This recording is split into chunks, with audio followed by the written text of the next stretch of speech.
So Elon Musk has said that colonizing Mars would require us reducing the cost of travel by a factor of 10,000. So although I'm not sure we are going to get there at 10,000 or not, I've got a relatively straightforward way on how we can reduce it to by a factor of 1,000 at least. And we'll let the other factor of 10 play out. So this is how we'll do it. 433 Eros is an asteroid which sometimes is extremely close to Earth, and then sometimes it just boomerangs right past Mars. So it's got an elliptical orbit, right? And when it's right next to Earth, very close to Earth, we will use spaceships to colonize Eros and turn it into a gigantic spaceship. But before I proceed, a little more about Eros. So a little about Eros before we go forward. Eros is an S-class asteroid, which means it's got very high silicon content. It's about 33 kilometers long and only about 13 kilometers wide. It's shaped a bit like a potato with a saddle. Okay?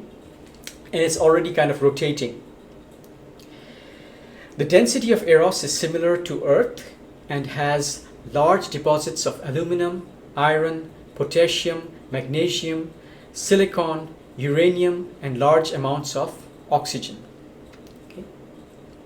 All of which would be useful to turn Eros into a gigantic gigafactory and spaceship.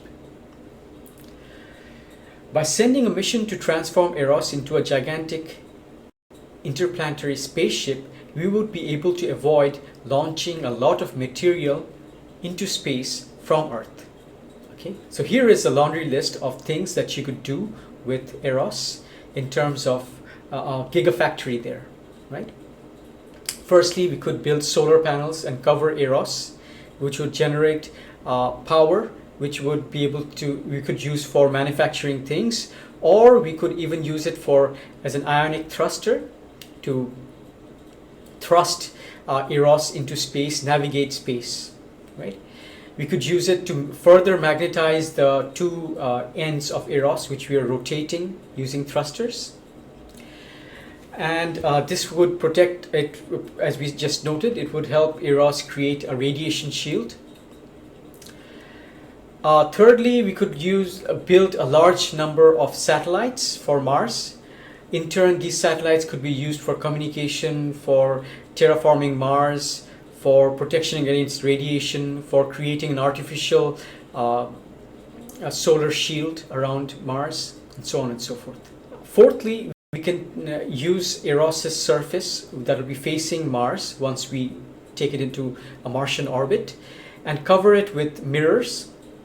These mirrors would reflect sun onto Mars, not only terraforming it, but helping the colony in terms of creating an environment which is more similar to Earth in terms of temperature. We could focus that over the colony we establish on Mars, heating it up, and at the same time heating up the entire planet by itself, which would in turn release carbon dioxide and create a bigger atmosphere. And that atmosphere would help also protect against radiation. Fifthly, if we install a nuclear power plant inside Eros and use solar power, we might have enough energy to power a large laser, which again would be able to heat up the planet. Now, 433 Eros can not only terraform Mars, but it can also be used as a spaceship. A spaceport even. Starships coming from Earth would not need to go down into the Martian atmosphere, but rather just undock at Eros and then get the fuel from there and then fly back to Earth. This could kind of create a transit point and again reducing costs because you don't have to deal with the gravity of Mars anymore. With an equivalent spaceport near Earth, you would essentially need a spaceship that is designed essentially for space travel and not for interplanetary travel, meaning spaceships that do not need an atmospheric shield, does not need the same amount of structural rigidity, and so on and so forth. All right, that's all for today. This is Martian Tesla, and I'm your host, Minhaj Hussain. I'll see you again with another plan.